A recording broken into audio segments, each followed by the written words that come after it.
What happened? I start mentioning Eminem and they just cut us off. That was the Illuminati, bro. No, to add to your point though, I was kind of like there when he was recording a lot of that stuff. Yeah. And we was babies, so we used to share hotel rooms and shit. Wow. And he would just be up all night, just kind of like pacing around. And he writes like, everything connects syllable wise. So it's like he writes like the different syllable schemes all around the paper. So it's like nothing is like in order. It's just like little crazy. You know what I'm saying? Like little blobs of stuff. And then he just goes in the booth and then he just picks shit like that. So like he used to like just go in there. Now he thinks a lot. I think we all do that just with age. You know what I mean? Like we just think more. But back then he didn't think. Everything was just like he would just go in there. He didn't second guess it. And he used to just spill shit. And he always would pick the most comfortable like pocket in the shit in the beat. Yeah. Know? He would just exist in a pocket like he just laying on a launch. That was the thing, man. Like I assume everyone in the comments has fucking done their research and shit, but when you really listen to Eminem, it sounds, I always used to say like, it sounds like you downloaded his vocals with the beat. Mm. Like there was no other flow or tone or pocket that it was as tailor-made to the beat as what he was doing. He sounded like a hi-hat. Mm. You know what I'm saying? Like but then the melody and the tone behind it was so intentionally perfect. It was just like robotic, but it was insane. It was so nuts to me. You ever heard Infinite? Hell yeah. What? But like Infinite to me that's when I listened to what Eminem said about it, right? When he was like, Infinite was me trying to sound like AZ, and then I stopped giving a fuck, and that's when people started giving a fuck. I always resonated with that too. Just the element of like, soon as I stopped giving a fuck, that's when y'all started giving a fuck. Mm-hmm. And I'm like, damn, is that what it takes for you to just completely be like, that's got to be strange, to be like, fuck y'all, and that's when the whole world is like, I love you. It's like, what? I think it's the exact same thing that I was kind of like explaining when I was talking about just the zone that I try to get into when I'm creating. It's that exact same thing. It's just you're not chasing it no more. Because how much do you think liquor plays a role in not thinking in the studio? I mean, shit, liquor play. When I used to drink, liquor would allow me to think anything. I mean, or not think at all. Yeah, I would just think shit was amazing. You know what I'm saying? Like I would be like, it allows you to let go of your inhibitions. You know what I'm saying? It gives you a real jaded picture of what's going on. It really does. It really does. You know what I noticed with that? I noticed that with myself early on. All high school, I didn't smoke, didn't drink till like senior year of high school. And it was only in the studio. And I was like, early on, obviously when you're 18, 19, you're drinking, you're smoking, like, and it's lit, we're in the studio. And I started to realize early on, I was like, I can't let this be a crutch, because I'm going to be insecure and not even think that I'm really that ill. It's the tequila, it's the gin, it's the this. And so I was like, I need to be able to do this sober. So I would do it sober. But at the same time, I was like, you know what? If I can control this, this is fun. If the only time I'm drinking is in the studio and it's within its limits, then it's a wrap. But it's like, it's really interesting how sometimes it's so difficult though. If liquor can get you to walk over to that unknown version of yourself that may yield all these crazy fruits and flowers and whoa, what is this? And if you can reel yourself back in and be like, yeah, okay, I went over to that side, I gained that knowledge, and I'm coming back sober and realizing that I do have that in me. That shit just gave me a little kick in the ass. But that's easier said than done. But I always just kind of think about that. You know what I mean? Who you know that can do that? Me. You like a unicorn. Me. That's the first person who has ever figured out liquor. Yeah, I mean, I've kind of surprisingly been good at that. I don't know, like I've been good at that. I've been good at like, you know what? When I want to drink, I'll drink, and then that's it, and it's a You can wrap. drink. You can drink responsibly. Yeah, I can. Surprisingly, Drive I and shit. I say surprisingly because I like having a good time, and I like kind of just sometimes in life I don't know, you know, I push people's buttons. I'll be joking. Da, da, da. So, you know, I'm surprised that with that I kind of know my limits, but yeah, I mean, I don't know, man. It's like I can be in the studio, drink, go access the information, wake up tomorrow sober, hear what I did, and be like, cool, that was some nut shit I did last night that maybe was largely due to the tequila. But now that I'm sober and I heard that, that is me on the mic. I'm going to just do that right now sober. Because then it's like it's retracing my steps almost. Mm. And it's almost using it in the like, now anyone in the comments, I'm not advocating this, but which is tough because the whole do as I say, not as I do. This is your way. This is how you get. You know. Yeah, How you but it's get into like I've been good at kind of the first time I smoked weed was in the studio. First time I drank alcohol was in the studio. So it's like I've been good at kind of smoking weed or drinking, exploring these new random ass ideas of creativity, coming back and being like, oh, that's still me. I just had a little kick in the ass, but I believe in myself. I'm ill. I'll do that right now. And then I retrace it. And then I add that to the repertoire. You know so what I you'll mean? like the idea. You just wouldn't like the way it was executed. Sometimes I love how it was executed and the idea, but I do like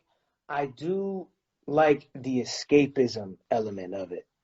You like the way you feel when you're creating that idea. I like the getting out of my head, and I wrote a book called "It's On Your Head," and I like getting out of my head.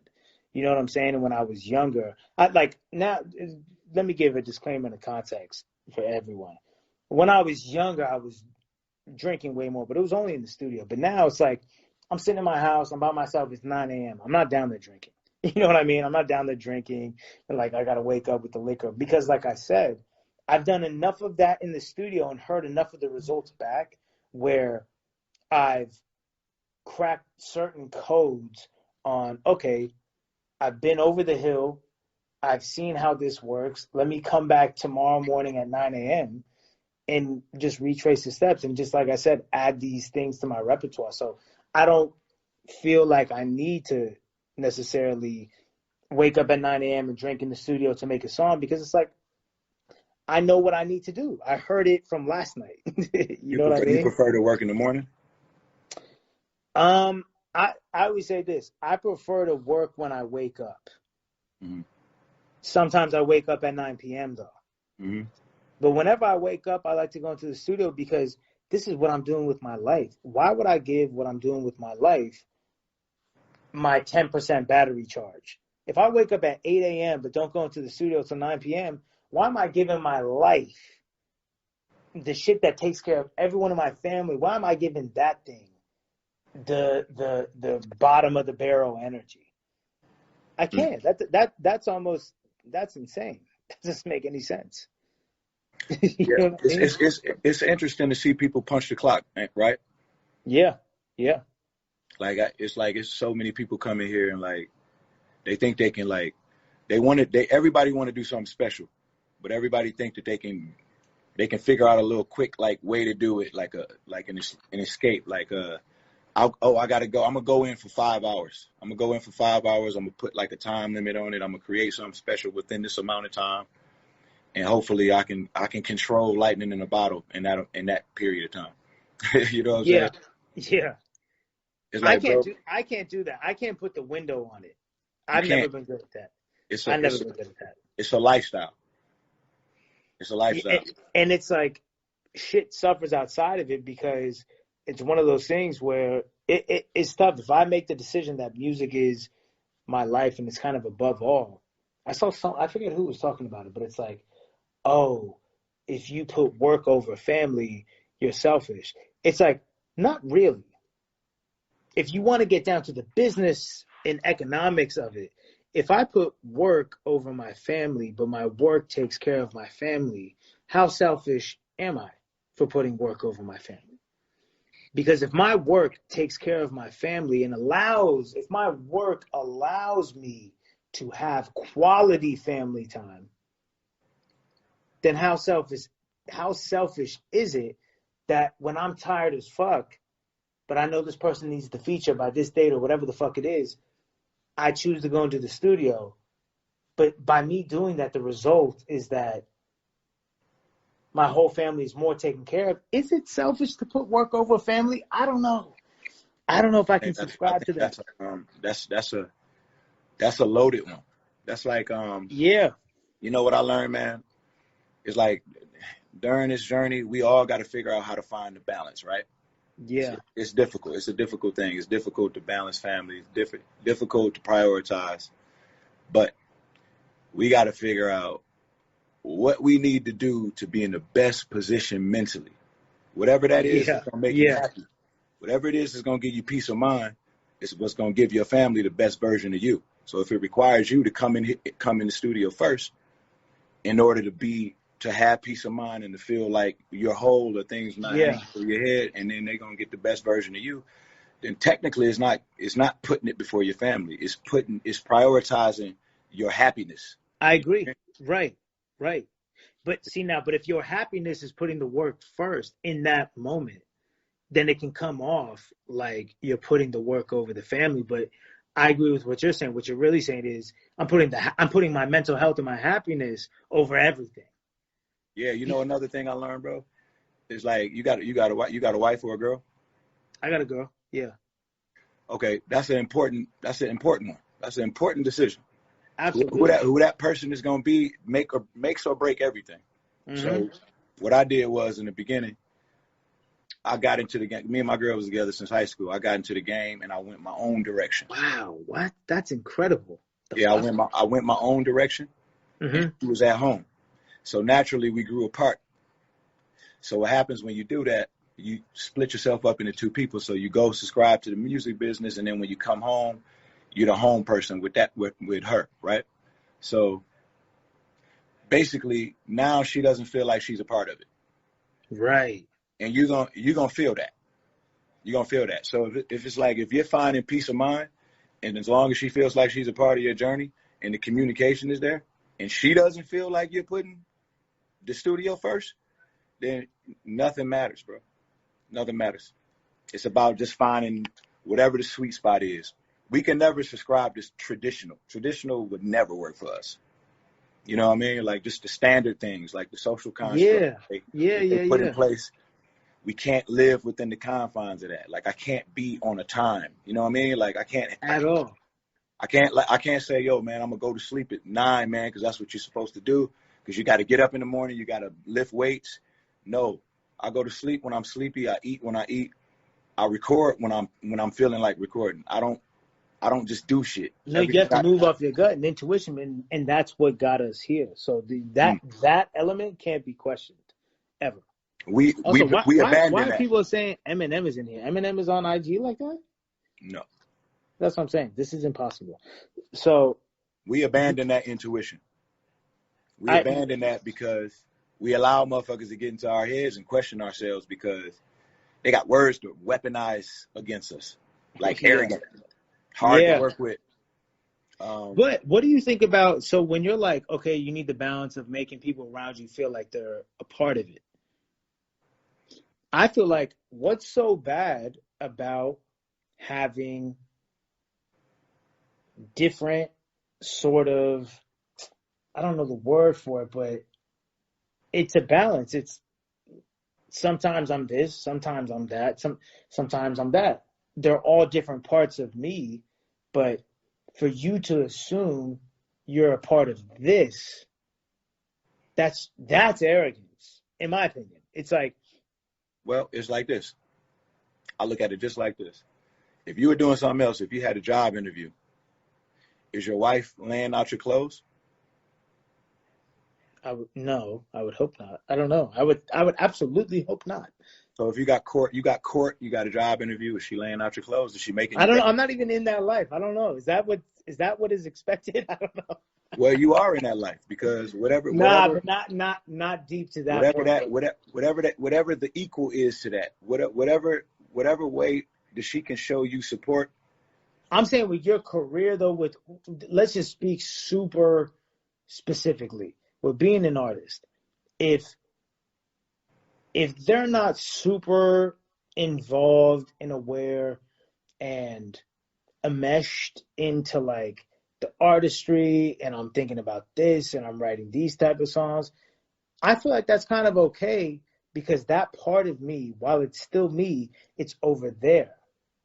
And and with you, it's over here. Now, that's not fake because they're all different parts. It's just all different parts of me, and I feel like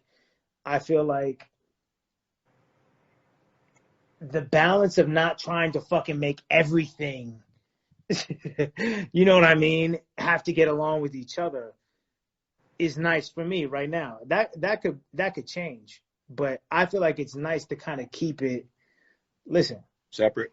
yeah, as opposed to feeling the pressure of everyone needs to feel involved with every aspect of everything.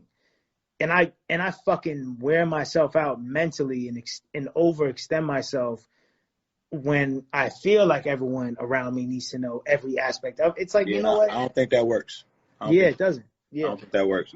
How I do my shit is, I got my studio because I got to get outside of my house in order to be able to work. Because my daughter's. Now, real quick, I heard about. See, I have the studio in my house, and I remember watching a Wayne thing, and I remember watching numerous things where they said the studio can't be in your house because you need to still get up and go there.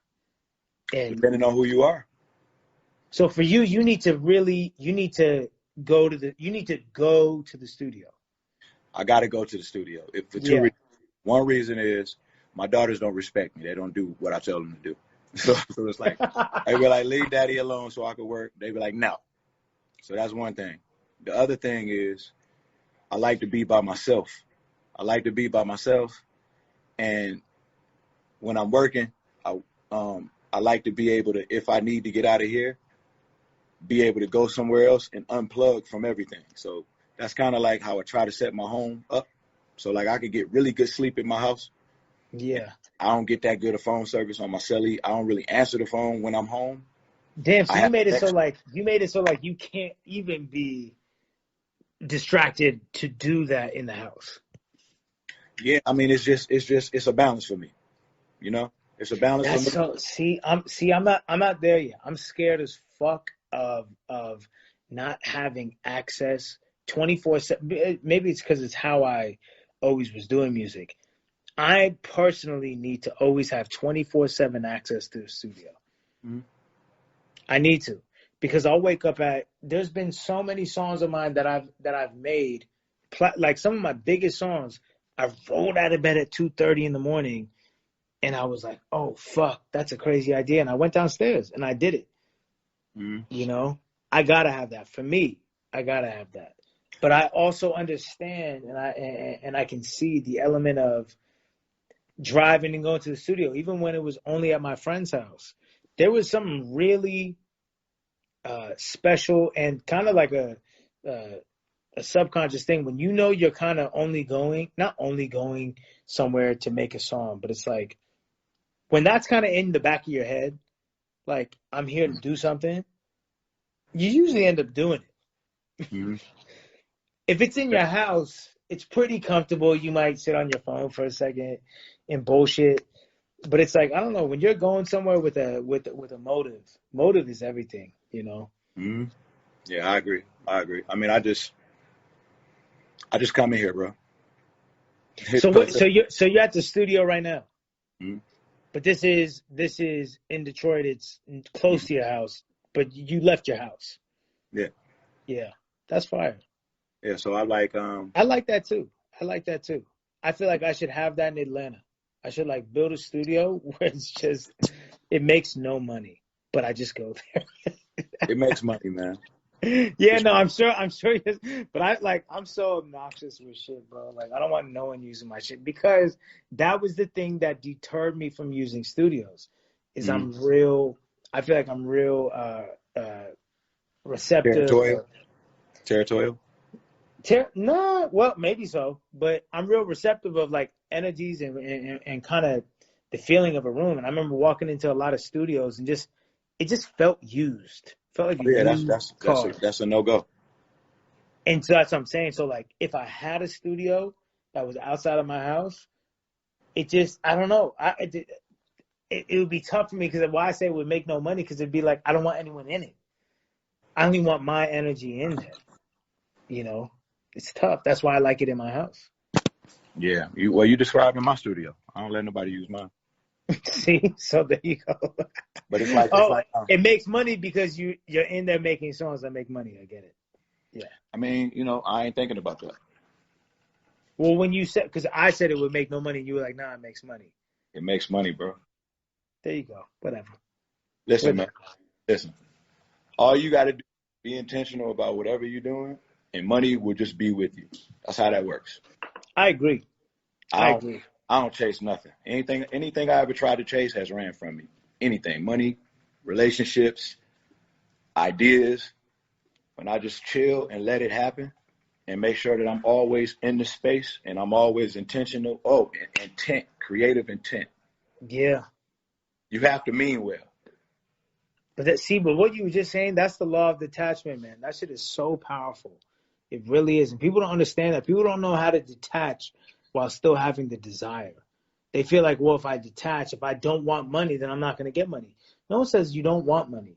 It's the detachment from it. And that's what you're saying, which is so powerful, bro. I love how people use deductive reasoning when it comes to shit like that. It's like just because I'm saying I'm not chasing money, it doesn't mean I don't like money. Just because it just means you relinquish your attachment to the idea that this is what I'm setting my focus on. I'm chasing after it. If you genuinely feel like you already have money and you're waiting for the universe to catch up, it's a whole different energy. Yeah, it's the wrong thing for you to be thinking about in this space. Mm-hmm. It's a distraction. I agree, bro. It's just like when people go, oh shit, he's not on the radio, so he must not be able to make radio songs. Or, what I'm saying? They cancel out the other thing. You know what I mean? Just for the sake of what they see or what they think. You know what I'm saying? But everybody that's getting money ain't chasing money. I feel like the ones who are getting real money are never chasing money. You can't, man. I think I have a line somewhere on a song about some now it's chasing me. Getting so much money that it's chasing me. It feels like it's chasing me. Because I remember reading Napoleon Hill, and it talks about when you detach and when you just kind of like, all the positive affirmations and the manifestations, all those things, the money will catch up to the point that it starts coming in abundance, and it will really start feeling like it's coming from all these different angles and avenues. And you're like, what the fuck? This is maybe more than I deserve. It feels like it's chasing you, Mm-hmm. And but the sad thing is, which I'm sure everyone can relate with if they've ever seen some money, sometimes the appetite comes with the meal. Of course. And you didn't think you were doing it for money, but then you get money and you're like, oh, I like this can bring some okay. You're like, wait a second. And so you thought you were hungry, but you weren't really hungry. You ate and you were like, I'm starving. And it's fucked. We hear all the horror stories about the music business, man. So it's like we come into the space just afraid of things. You know what I mean? So we worry about all of the ills of the industry and even money. You know what I mean? But it's like, if you come into this motherfucker with peace of mind and you find happiness, then the money ain't so bad. It's all right to like money. Yeah. You know what I mean? All in, I feel like as long as something doesn't control you, then you're fine. I feel like that's really it. As long as you're constantly connected to your own core, pure truth, then it's fine. Do everything in moderation. Splurge, ball out, spend money, do whatever, smoke weed, cool. But as long as shit doesn't control you to the point that it's fucking up your relationships, it has you missing opportunities, it's fucking up, all these other things. It's like now you're letting it control you and now you're losing to yourself, then it's a problem. But I don't know, man. Yeah, we usually the last ones to know that type of shit. Somebody usually got to nudge us and be like, hey, yo, you fucking up. You be like, word? This whole time I've been melting down in front of y'all?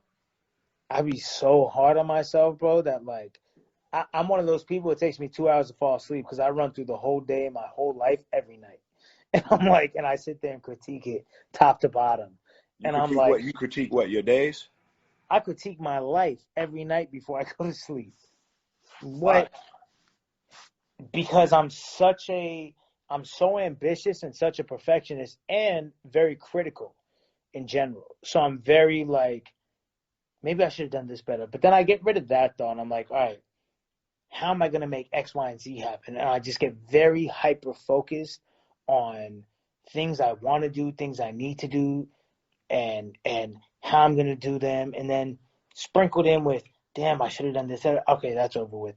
But I get very hyper focused on what I want to do, and then what ends up happening is it starts off as anxiety keeps me awake, and that's what starts having me thinking about, this is what I want to do, how am I going to do it?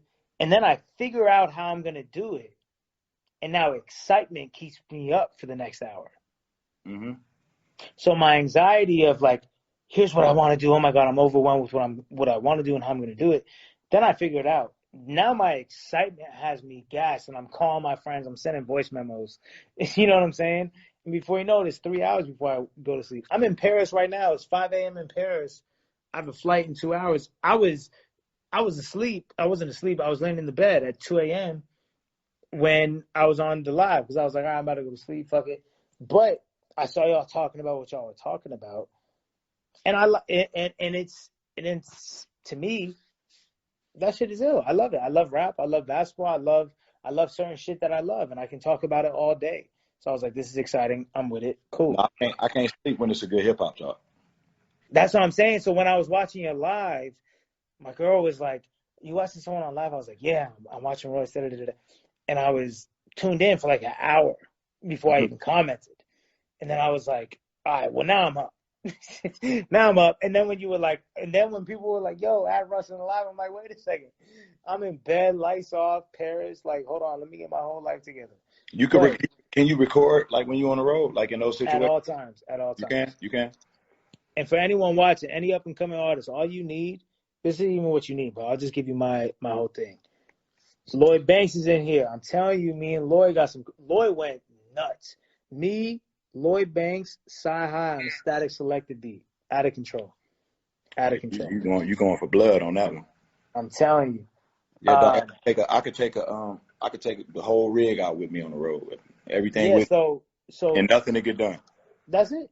Oh, really? I Yeah. feel like when I first met you and M, I asked that. I asked if y'all fucking record on the road. I had him hitting pads, didn't I? We had the boxing gloves on. Bro, can I give the story? Let me tell you something. The first time I met M, it was like how you would want to meet Eminem. We like, it's got the compounds like Leeds Festival or some festival in England. Walk to the compound. He's hitting pads. He's boxing, hitting pads. I'm like, this is next level. This is out of control. Was this planned? But now it's incredible, and y'all were like, it's weird to me. I've met the idols who inspire me to rap, and for some bizarre reason, I wasn't as nervous as I thought I was going to be around them compared to other people. So I don't know. That's like a whole multi-layered thing. But I'll tell you one interesting thing that's always interesting is to see how people are when they meet him, like other artists. I feel like I was not as nervous as I really thought I was going to be, but maybe I was dumb nervous. You tell me, please. You was cool. You was cool. How though? That's what I'm saying. How? I've no idea, like, because I've met people who I didn't look up to as much as M, and I was like, I was not. But I don't. But you know what? That's a testament to M. It's a testament to even to Kanye. When I met Kanye, it was the same way. I was like, you know what?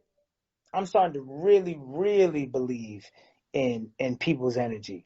Mm-hmm. You know what I'm saying? Yeah. Like, his energy, Eminem's energy, and Kanye's energy, it was just welcoming and non-judgmental and non-competitive Where you with meet me. Kanye? Where you meet Kanye at? When he was doing the Sunday service at the Forum, like 2019, At the Forum? at the Forum. Yeah, I had a conversation with him, and it was dope. And I was like, you know what? Like I said, him and those. I mean, Kanye and Dre are why I started making beats. Eminem is why I started rapping. So I'm like, if I was gonna be dumb nervous and freaking the fuck out, it was around them. But people's energy is real, and that's when I really, really bought into that. I was like, Mm-hmm. man, they just It's were. important. It's important, man. It's. But don't I'm you think glad I that met. it's also about being like they're not so still in the Eminem and Kanye are grown to the point where it's like I've been there and done that. I'm Yeah, not still sitting here trying to, you know what I'm saying? it's And so another it's day like at the office.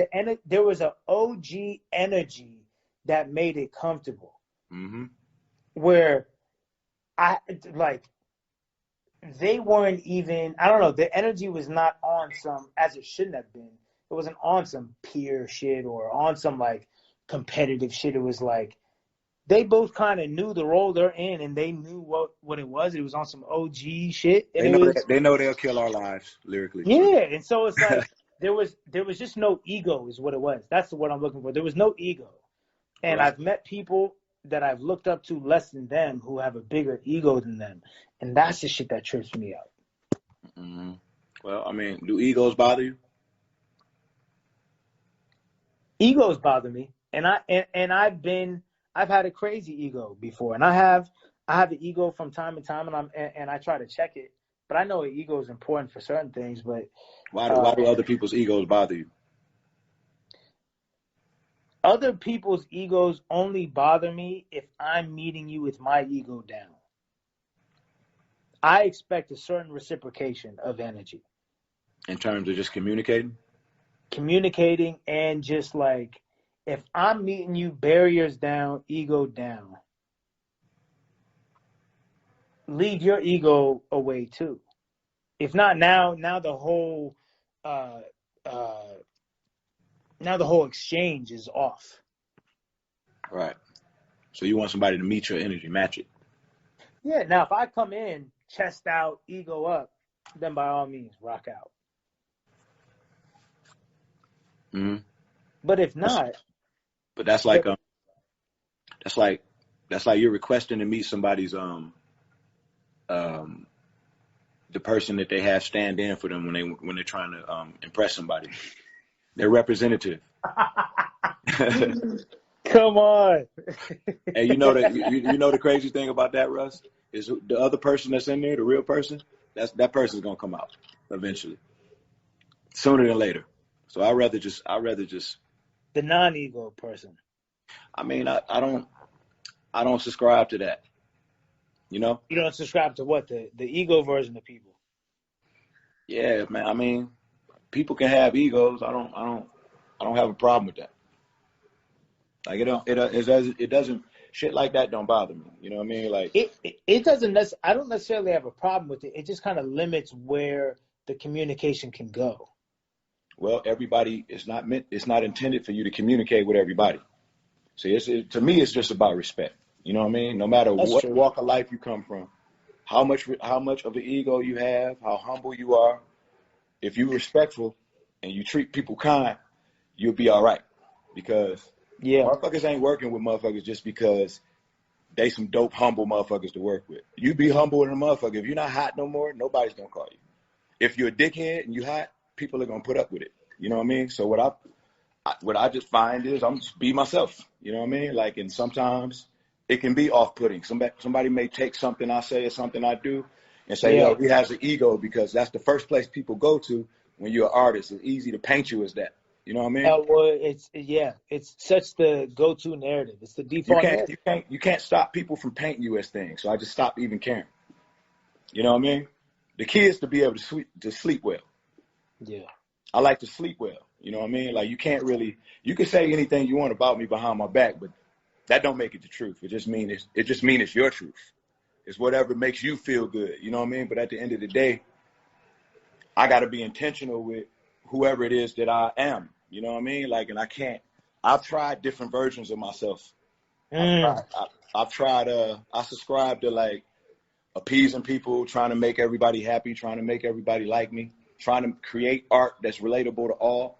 It's just no such thing. You know what I mean? It really not even close. There's no such thing. There's no way you could do that. There's no possible way that you can go in there and figure that out. Bro, Not a see, thing.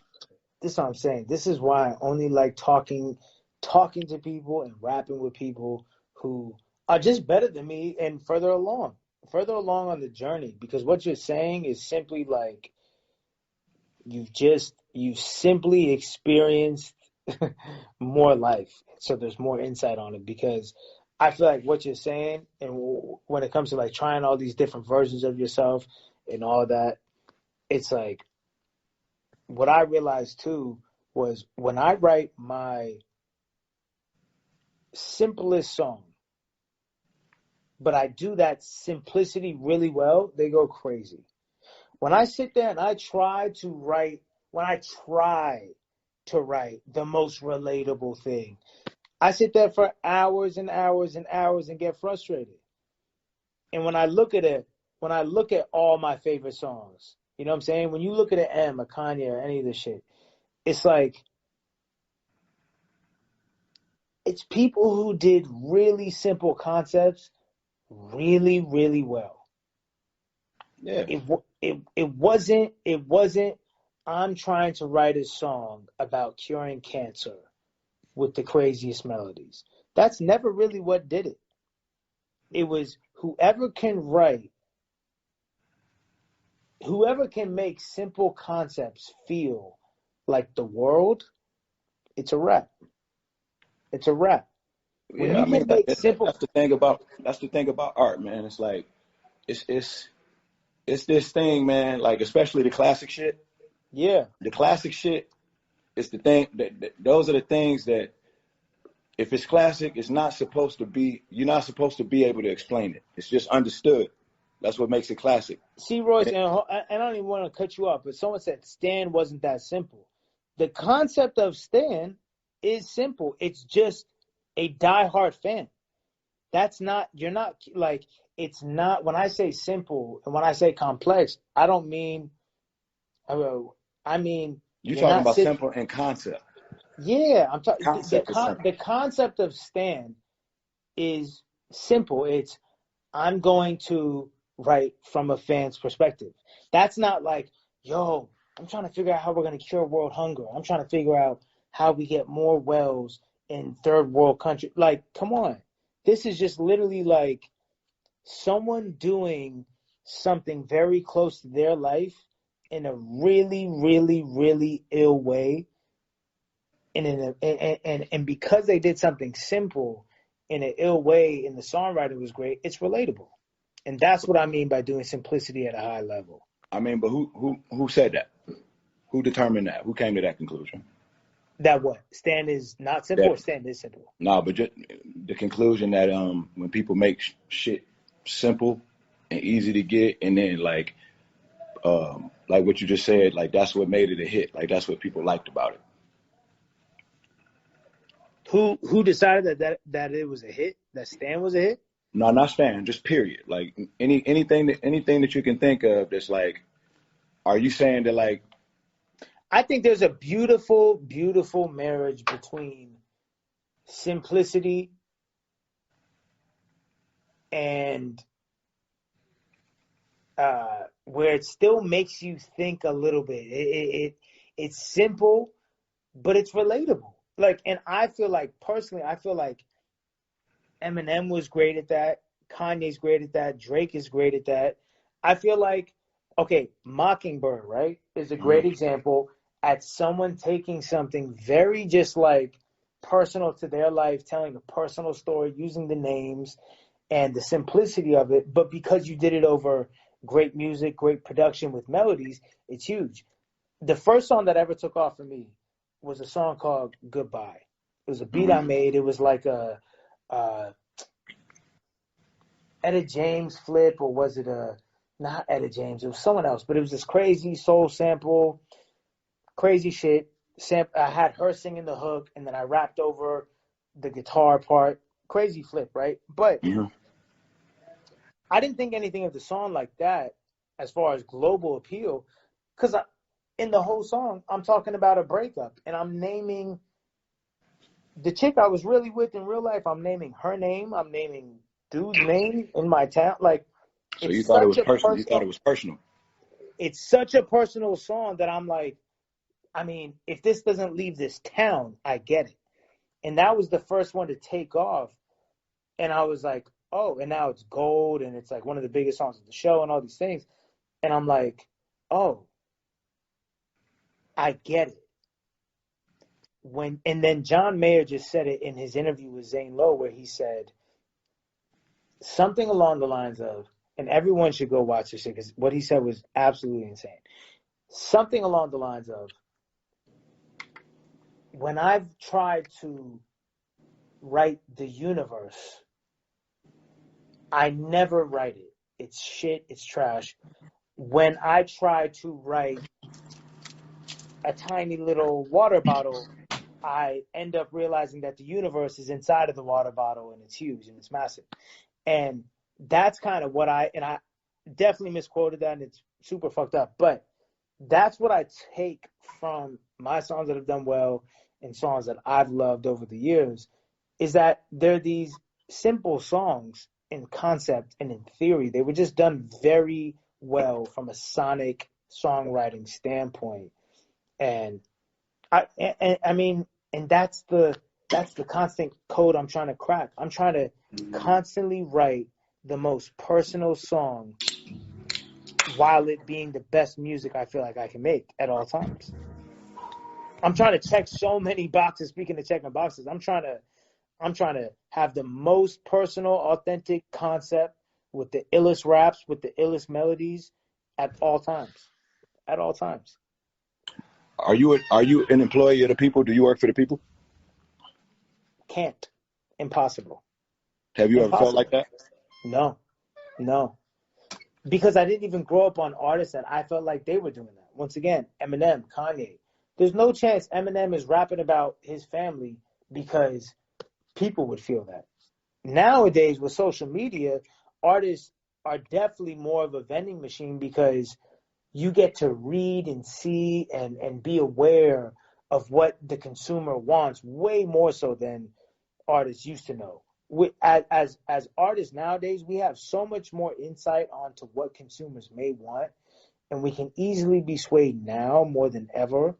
And I'm not with it, man. I just want to make shit. Anything that ever did quote unquote well for me, it was because I just made shit about my life that I fucked with. And the bigger you get, the more visibility you get, and like you said, the older you get, the more you think. And your brain is the worst enemy, man. And Yeah. I be trying to turn my brain off. Rich, What you say? especially when you're rich. Well, yeah, because especially when your everyday life isn't relatable anymore. That's what gets tough. And I tell people that it's like, when you're trying to get on, when M has a song called I Just Don't Give a Fuck, top on two block with Tupac, it's like, if it's like, okay, cool, we're all broke, we're trying to get on, that's the most relatable energy in the world. There's a reason why Heartbreak is just the number one most written song. Because whether you're rich or broke, everyone's getting their heart broken, everyone's going through that, and it's relatable. Bro, It's tough. when I got in the game, I swear to you, the thought that I had, I remember thinking this. I'm not going to talk about my life because I don't think people would be interested in that, because it's not the same story as the shit that people say they like, like the drug dealer from the, the street dude, all of that, just that whole story. So Yeah. I just did my shit that I felt comfortable doing, my battle raps, my regular rap. Mm-hmm. And I learned really quickly how quick the novelty of that shit wears off. Yeah. You Yeah. know what I'm saying? Like, okay, all right, you rap well. Okay, now who the fuck are you? Now what? Right. You know what I Right. mean? It took me Shit, I've been sober 8 years. It took me until I got sober to finally do a self-defining album, which I feel every artist should have one self-defining album where the listener hears it and they feel like they know you. You know what I mean? And if you can go to a place where you could be that kind of transparent and you can express who you are in that way. That's so profound you're saying that. I'm working on that right now, man. Well, listen, I did that. And it resonated with people. I don't think it's the such thing as too personal. I think it's just. I agree. I think people think that we so far apart. Like the earth is so big, you know, like our stories are just unique to us, but you have no idea, man, how like your truth, your testimony, the way that resonates with somebody else, even if it's just something that they could draw a correlation to. Like people don't realize how important dialogue is and just narrative. Like that's why preachers, the right preacher will have a control over your grandmother.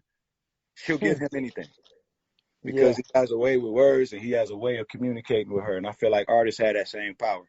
One of the things I see that we do is we don't use that muscle that makes people choose. We go to this safe space that's like where people can just be okay with us. We can't be in that place. Because you're so, I agree. Because you're so scared to offend somebody. So that's the camouflage. You create on eggshells, which is why that you know what's fucked up? What's fucked up is that when people have this narrative with artists where it's like, oh well, I like your old shit more, right? I like your old shit. It's like there's no way to ever explain to the consumer, but Andre 3000 did like a really good job at it. And he said in the interview, he said, imagine playing with toys in your bedroom and you're in your whole own world and you're playing with toys and it's dinosaurs and they're crashing and all this shit. And he said, imagine your mom flings open your bedroom door like, Andre, stop playing with your toys. It's like, that's the world. I took it as that's the world once they get a hold of you, once you blow up. In 2015, for me, when I was just making songs in a basement with no one listening, no one watching, I didn't even have the capacity to give a fuck because there was no one giving a fuck about me. I'm playing with songs and toys in my friend's basement. That's, you know what I'm saying? Like, I'm making songs. The world busted open the door and critiqued how I was playing with this shit and how you're doing the songs and all these things. Imagine trying to have that childlike innocence of where you're just having fun playing around, but it's constantly the world is in your room and they're constantly critiquing. Of course, the creation is going to change. And the trick for me is to shut off the outside world and still, once again, John Mayer talks about it, when your soul and the whole shit gets pulled all the way out of your body and starts to permeate around the world, the real step that I feel like needs to happen is when your core pulls yourself back down and is like, this is what, fuck that. This is what we're doing. This is what we're on. But it's tough. People act like it's not. People want to sit here and act like they're them. Y'all are hardly you in front of your mirror, let alone are you you, and are you brave enough to do your passion in front of your friends, let alone are you brave enough to do your passion how you see fit when the world is watching. Shut the fuck up. That's a tough one. Y'all are not even that ballsy. So people just have such quick ass comments when that's why I had the line I said, you're not even you enough to fuck with me. Bro, it's you know, it's like we all on a journey. Uh-huh. And you just realize you just gotta arrive at a place. That's all. You gotta get to that place. You can't just be chasing. So when you get to that place is the comfortable in your skin place. It's the place where you get and you okay with people not liking things. You're not looking outside of yourself for validation. Like nobody could validate me. That's not a thing. You know what I mean? So like the way you got your finger on the pulse of the culture, That's what's valuable. They can't monetize that. They can't bottle that up and put it in something and sell it. That's what makes you special. So anything that you do or invite into your space that makes you second guess that is to your detriment. You know what I mean? So they're gonna always try to get in your head and make you second guess what your regular instincts are. But it's the reason why they record executives, and none of them know shit. None of them. I don't talk to them. It's the reason why they record executives, and we the culture is the culture. So it's like I treat myself like I'm a walking, breathing culture, and I try to get better every single day. I try to improve as a person, though. I try to be better as a person because I feel like if I can evolve as a person, everything will get better. I don't look at what's going on in the culture, what's going on. That doesn't matter. You know what I mean? What I do is gonna always be good. I'm never gonna subscribe to what's going on at the moment because the people don't know what they want. They don't know what they want until we give it to them. That's our job to tell them what they want. You know what I mean? It's true. You don't have to do like due diligence. Nobody knew they wanted an album about smoking weed until Dre gave them the Chronic. And now that's cool. We tell you what's cool. What you're saying. I hope people understand. That's the difference though between leaders and followers. Is that the world doesn't, and my friend tells me it all the time. The world has no clue what the fuck they want until you give it to them. Mm-hmm. And that's the fun part.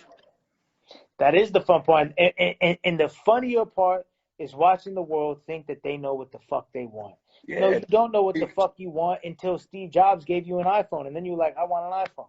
Social media is just too much information at your fingertips. So it made motherfuckers think that they are experts, and it's fun as a fan to critique things in really, really, really meticulous ways. You know what I mean? I love when I put some shit out and I hear somebody saying, see somebody saying something about the mix, the beat, my vocal should have been louder.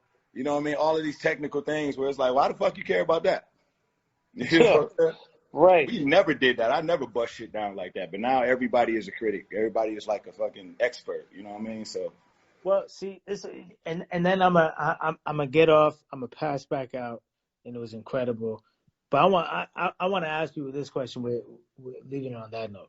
See, social media has made everyone think they're a celebrity. But what the fuck have y'all done that's worth celebrating? Nothing. Nothing. Social media has made everyone think they're a celebrity. But what have you done that's worth celebrating? Well, not a damn thing. Mind your business. Social media makes it to where it's in your best interest, at least you think, it's in your best interest to look like the rest of the celebrities. So you go straight to that space because you feel in order to be accepted, you got to get there and you got to be rich. So every rapper you run into is going to tell you that they're rich. Every single last one of them. Yeah. It's taboo to just be okay and be a rapper. Right. It has to be the overcompensation. Yeah. You can't just be, your money can't just be all right. You got to be rich. Otherwise, you're ostracized out of the cool crowd. Yeah, right. You know what I mean? So the whole fake it till you make it thing, that's another distraction. You know, man. It's ego, but that's ego. To do that. That's ego.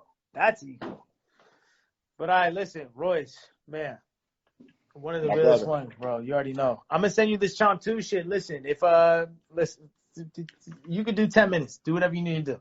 So you want me to do that one, or what about the other two you sent me? Do anything I sent you, get on it. Okay. All right, I got you. My God, man. I got you, man. Love and respect always, my brother. Always, bro. I appreciate it, man. We'll talk soon. Peace, bro. Yes, sir.